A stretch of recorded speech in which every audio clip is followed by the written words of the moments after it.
Hello students, how are you. एक बार फिर मैं शुभम आपका अपने यूट्यूब चैनल ड्रीम्स एकेडमी में स्वागत करता हूं।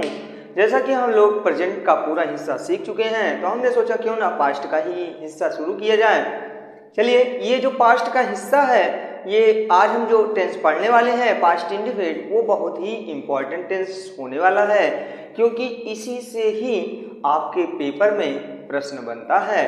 और आप मानो या ना मानो, अगर आप ये ट्रांसलेशन और ये टेंस सही से सीख लेते हैं तो आप 100% क्वेश्चन आंसर का जवाब देने में सक्षम हो जाएंगे। चलिए, वीडियो को देर न करते हुए शुरू करते हैं। तो हम लोग सीखेंगे आज पास्ट इंडेफिनिट टेंस। किस टेंस की बात करने वाले हैं? Past indefinite tense. इसकी पहचान याद कर लीजिए। देखिए, परिभाषा क्या होती है। अतीत में हुए कार्य को हम क्या कहेंगे? पास्ट टेंस में कहेंगे, जो अभी जल्द में समाप्त करके आए। जैसे मैं खाना खाया, तुम बाजार गए, ऐसे ट्रांजेक्शन। तो पहचान, क्रिया के अंत में क्या आ सकता है? क्रिया के अंत में या, ही, ये या सका, सकी, सके आ सकता है। और इसी में बेटा ये भी आता है, लगा, लगी, लगे। और क्या क्या आ सकता है मैं बताना चाहता हूं। या करता था, या करता था, करती थी, या करती थी, या करते थे। ऐसे देख रहे हैं आप जितने टॉपिक, ये सारी जो है पास्ट इंडेफिनिट टेंस की पहचान है। अब हम आपको और बढ़िया बताने वाले हैं ट्रांसलेशन के माध्यम से। जैसे मैं खेला करता था, तुम किताब पढ़ा करते थे, मैं मोबाइल चलाया करता था। वह, हाँ, आप समझ रहे होंगे कि या करता था आता है तो यूज्ड टू का प्रयोग किया जाता है। वो किस चीज़ का हिस्सा है तो आप जान लीजिए, वो पास्ट इंडेफिनिट टेंस का ही हिस्सा है। उसका वीडियो मैंने बना दिया है, आप देख सकते हैं। चलिए, हम लोग देर न करते हुए आज हम सीखेंगे सबसे पहले इन 3 टॉपिक के बारे में। या, ही, ये, या ता था, ती थी, ते थे। इन 3 टॉपिक को और सीखेंगे। तो इसमें जैसे मैं पढ़ता था, तुम बाजार जाते थे, वो मोबाइल चलाता था, मैं किताब पढ़ता था, ऐसे ट्रांसलेशन जो है पास्ट इंडेफिनिट टेंस के होते हैं। अब हम इसकी स्ट्रक्चर की बात करते हैं। तो स्ट्रक्चर में आप याद कीजिए, दुनिया का एक ऐसा इकलौता टेंस है जिसमें वर्ब की सेकंड फॉर्म प्रयोग की जाती है। कौन सा ऐसा टेंस है? इकलौता ऐसा टेंस है जिसमें वर्ब की सेकंड फॉर्म लगती है। अब बताइए, वर्ब की सेकंड फॉर्म आपको तैयार होगी ना, तो आप वही वर्ब की सेकंड फॉर्म लगा दीजिएगा और आपका ट्रांसलेशन सही हो जाएगा।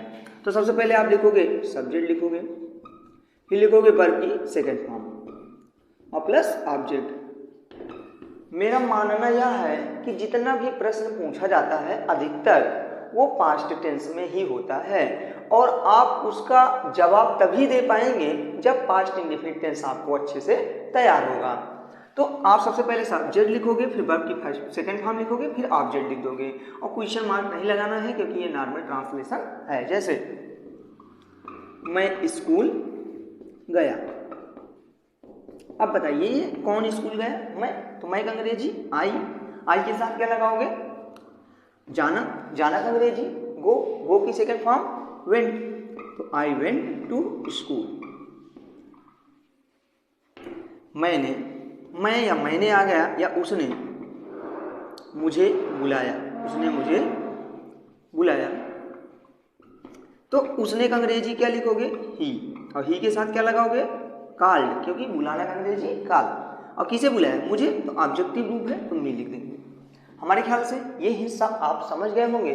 जैसे इसी पे आप एनी फ्रैंक वाला भी बना सकते हैं, मतलब चैप्टर से भी आपसे पूछा गया एनी फ्रैंक अपनी डायरी में क्या क्या लिखा करती थी, तो आप ऐसे जवाब दे सकते हैं। क्योंकि अधिकतर ट्रांसलेशन आप मानो पास्ट इंडेफिनिट टेंस से ही बनते हैं। तो इसलिए प्लीज इस वीडियो को पूरा देखिए ताकि आपका पास्ट इंडेफिनिट टेंस आसानी से कंप्लीट हो सके और आप बढ़िया से तैयारी भी कर सकें इसकी। चलिए, हम लोग इसकी निगेटिव ट्रांसलेशन की भी चर्चा करते हैं। निगेटिव सेंटेंस में क्या है तो मैं बताना चाहता हूं। आप सबसे पहले सब्जेक्ट लिखोगे। अच्छा, ये बताइए प्रेजेंट इंडेफिनिट टेंस में क्या यूज करते थे? डू या डज, इसलिए इसमें क्या लगाओगे आप? डिड। उसके तुरंत पश्चात क्या लिखोगे? नॉट। फिर लिखोगे वर्ब की फर्स्ट फॉर्म, फिर क्या लिखोगे आप? ऑब्जेक्ट लिखोगे। तो ट्रांसलेशन बनेगा subject did not plus verb की फर्स्ट फॉर्म प्लस ऑब्जेक्ट। जैसे वहाँ नहीं पहुंचा, वह वहां नहीं पहुंचा। तो यहाँ पे वह शब्द दिखाई दे रहा है, तो वह की अंग्रेजी क्या लिखोगे? ही, और तुरंत लगाओगे क्या? डिड नॉट, तो ही डिड नॉट। अब बताइए पहुंचना का अंग्रेजी क्या है? तो पहुंचना क्रिया है, तो रीच, तो रीच लिख दोगे। और वहां की अंग्रेजी क्या लिखोगे? देयर, तो ही डिड नॉट रीच देयर। जैसे उसने यहाँ किताब नहीं चुराई, उसने यह किताब नहीं चुराई। अब इस ट्रांसलेशन में ध्यान से देखिए, तो नहीं शब्द आया है कि नहीं आया? तो नहीं के लिए डिड नॉट लगा दीजिए। तो उसने का अंग्रेजी सब्जेक्टिव रूप में है, इसलिए ही लगेगा, और ही के तुरंत पश्चात डिड नॉट। ये सबसे आसानी इसलिए बन जाता है क्योंकि ये आप समझिए इसमें डिड नॉट का भी प्रयोग करना है, ना एक वचन ढूंढना है, ना ही बहुवचन, इसलिए ये आपका आसान बन जाता है। तो ही डिड नॉट। अब चुराने का अंग्रेजी क्या होती है? स्टील, तो स्टील लिख दोगे। ही डिड नॉट स्टील। अब क्या नहीं चुराया है? यह किताब, तो दिस बुक लिख दोगे। ही did not steel this book. अब जैसे और ट्रांसलेशन बात कर ले, वे अध्यापक उन्हें पढ़ाए, वे अध्यापक उन्हें नहीं पढ़ाए। अब ये बताइए, वे अध्यापक की अंग्रेजी आप बनाओगे साथ साथ, तो वे अध्यापक की अंग्रेजी क्या बनाओगे? दे टीचर नहीं होगा, दोस्त टीचर होगा, तो दो टीचर लिख दोगे आप। बहुवचन है इसलिए टीचर्स लग जाएगा। नहीं आया है तो आप डिड नॉट लगा दोगे। अब बताइए पढ़ाना का अंग्रेजी क्या होती है? टीच होती है। किन्हें नहीं पढ़ा है? उन्हें, बहुवचन है, तो दे नहीं हो जाएगा, दे हो जाएगा। आपको हमारे ख्याल से ये दो हिस्सा आपको समझ में आ गया है। चलिए अब हम इंट्रोगेटिव सीखते हैं। तो इंट्रोगेटिव में आप सबसे पहले क्या लिखोगे? इंट्रोगेटिव में आप याद कीजिए, मैंने बताया था दो टाइप होता है। पहला होता है यस या नो टाइप। यस या नो टाइप का मतलब जानते हो, या तो आंसर हाँ या तो ना होंगे, यही है यस या नो टाइप। तो सबसे पहले आप डिड लिखोगे, तुरंत क्या लगाओगे? सब्जेक्ट लिखोगे। फिर क्या लिखोगे बेटा? वर्ब की फर्स्ट फॉर्म लिखोगे, फिर ऑब्जेक्ट लिख दोगे, और फिर अदर मटेरियल होगा तो अदर लिख देना, और लास्ट में क्वेश्चन मार्क का चिन्ह लगा देना। चलिए शुरू करते हैं ट्रांसलेशन। जैसे क्या रमेश ने खाना खाया?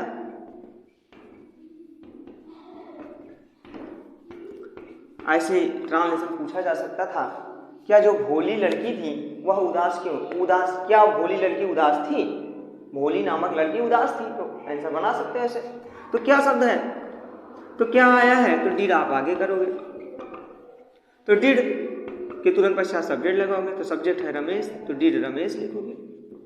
अब बताइए वर्ब क्या है? खाना। एक खाना हो गया ऑब्जेक्ट, एक हो गया मेन वर्ब, तो वो मेन वर्ब ईट हो जाएगा। क्या खाया? फूड, तो फूड लिख दोगे। तो ट्रांसलेशन बना डिड रमेश ईट फूड।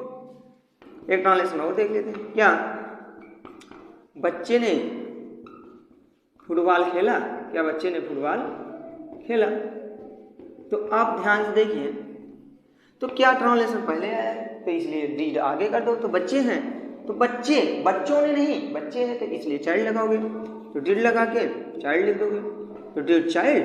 खेलने का अंग्रेजी क्या लगा दोगे? प्ले, और फुटबॉल लिख दोगे, तो डिड चाइल्ड प्ले फुटबॉल। अब हम इंट्रोगेटिव मतलब हम WH टाइप की ओर बढ़ रहे हैं। WH टाइप में आपको क्या करना है? कुछ करने की जरूरत नहीं है। आप सबसे पहले WH टाइप वर्ड लिख दोगे। क्या लिख दोगे? WH type word. फिर उसके तुरंत पश्चात डिड लगा दोगे, फिर सब्जेक्ट लिख दोगे, फिर उसके बाद क्या लिखोगे? वर्ब की फर्स्ट फॉर्म लिख दोगे, फिर ऑब्जेक्ट लिख दोगे, फिर अदर लिख दोगे, और लास्ट में क्वेश्चन मार्क का चिन्ह लगा दोगे। जैसे क्या से आएगा ही नहीं, वह क्यों मुझे बुलाया? वह क्यों मुझे बुलाया? अब आप देखिए, तो यहाँ पे क्यों शब्द बीच में आया है, तो क्योंकि अंग्रेजी पहले बनी है, तो आप लिखोगे व्हाई, और व्हाई के तुरंत पश्चात हेल्पिंग वर्ब क्या लगाओगे? डिड। तो डिड ये है, आप डिड लगा दीजिए। कौन बुलाया? तो वह का अंग्रेजी ही। बुलाना का अंग्रेजी कॉल लगा दोगे, तो व्हाई डिड ही कॉल। अब मुझे आया है तो मी लगा दोगे, और क्वेश्चन मार्क लगा, तो व्हाई डिड ही कॉल मी बन जाएगा। जैसे मैंने उसे क्यों मैंने उसे कहाँ पीटा, मैंने उसे कहाँ पीटा। तो कहाँ शब्द आया है तो इसकी अंग्रेजी आप पहले बना दोगे। तो कहाँ का अंग्रेजी पता ही है, वेयर के तुरंत पश्चात हेल्पिंग वर्ब लगा दोगे, डिड लिख दोगे। पीटना का अंग्रेजी लिखोगे बीट, तो where did he beat, where did, oh sorry यार वर्ब क्या है, सब्जेक्ट क्या है, ही आई, तो आई लिख दोगे। वेयर डिड आई, अब बीटना का अंग्रेजी क्या लगाओगे बीट, और उसे का अंग्रेजी क्या लगाओगे हिम, तो where did I beat him. Question mark.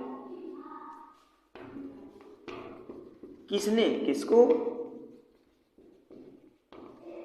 प्यार किया, किसने किसको प्यार किया। तो ये ट्रांसलेशन आप देख रहे हैं। तो यहाँ पे किसने आया है तो किसने का अंग्रेजी क्या लिखोगे हु। अब प्यार किया ये ट्रांसलेशन है, इसमें डिड का प्रयोग नहीं करोगे तब भी चल जाएगा। तो प्यार करना का अंग्रेजी लव में थर्ड सेकंड फॉर्म जोड़ दोगे लव्ड। अब किसे तो हु लव्ड हूँ, ट्रांसलेशन क्रिएट। अब हम सका सकी सके की बात करते हैं।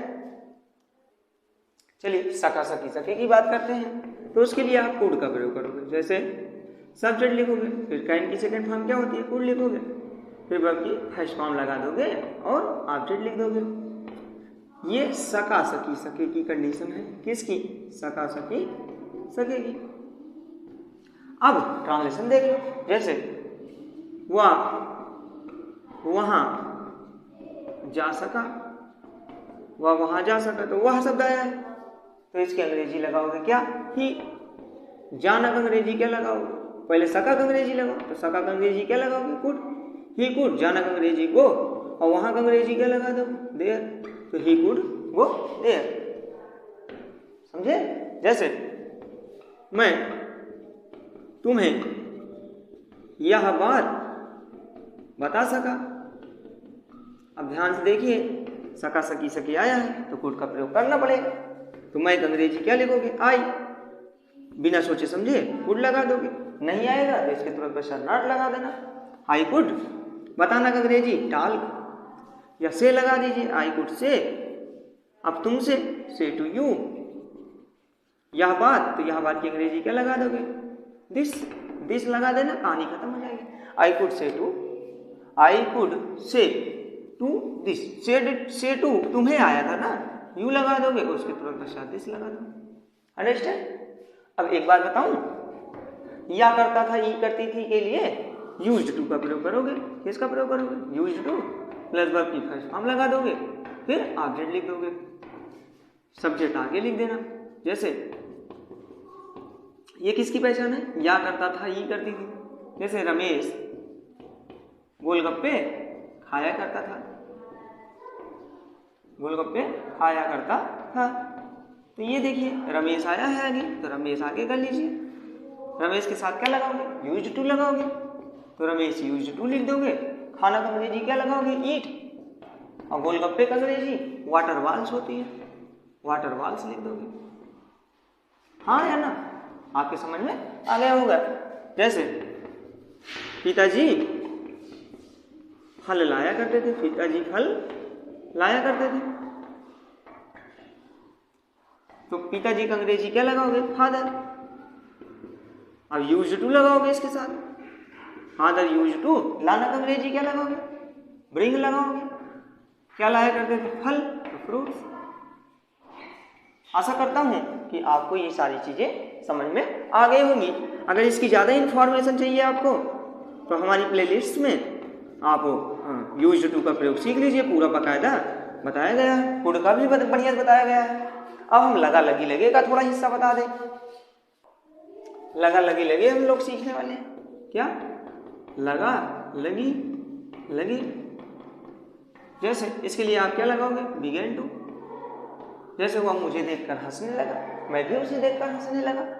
ऐसे ट्रांसलेशन में आप स्ट्रक्चर देख लीजिए।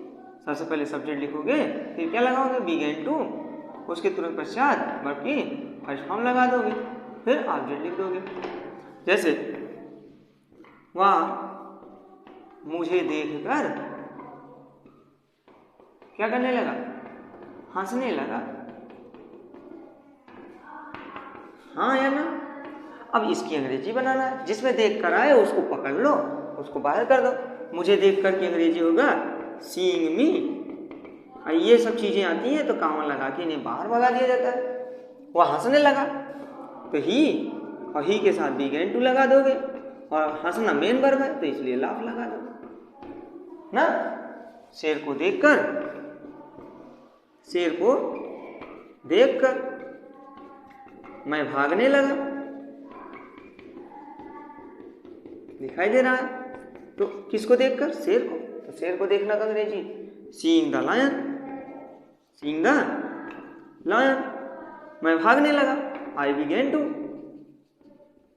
भागने का अंग्रेजी क्या लगाओगे? रन। हमारे ख्याल से ये भी समझ में आ गया होगा। मान लीजिए बच्चे कहते हैं नहीं आए, तो इसमें भी कोई डाउटेड नहीं है। नहीं आए तो क्या करोगे? सबसे पहले आप लिखोगे सब्जेक्ट, फिर क्या लगाओगे? Begin to. Sorry, begin to नहीं लगेगा, डिड नॉट लगेगा, और उसके तुरंत पश्चात बिगिन लगेगा। क्या लगेगा? Begin, BEGIN, begin to. फिर मेन वर्ब लगा दोगे, वर्ब की फर्स्ट फॉर्म प्लस ऑब्जेक्ट लिख दोगे। कैसे आ गया?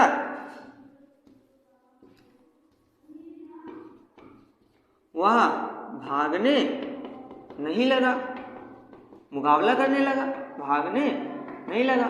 तो यहां अंग्रेजी बनाओगे ही, डिड नॉट लगा दोगे, फिर बिगेन टू लिख दोगे, और बिगेन टू के तुरंत पश्चात रन अवे लगा देना, रन ही लिख देना। हमारे ख्याल से आपको ये सारी चीजें समझ में आई होंगी। तब तक के लिए आप तैयारी कीजिए ताकि आपका जो पेपर है वो भी अच्छा जाए और आप साथ ही साथ ये भी कॉन्सेप्ट बढ़िया से सीख लें। ठीक है, मिलते हैं एक नई वीडियो के लिए। तब तक आप अपना ख्याल रखिएगा। धन्यवाद।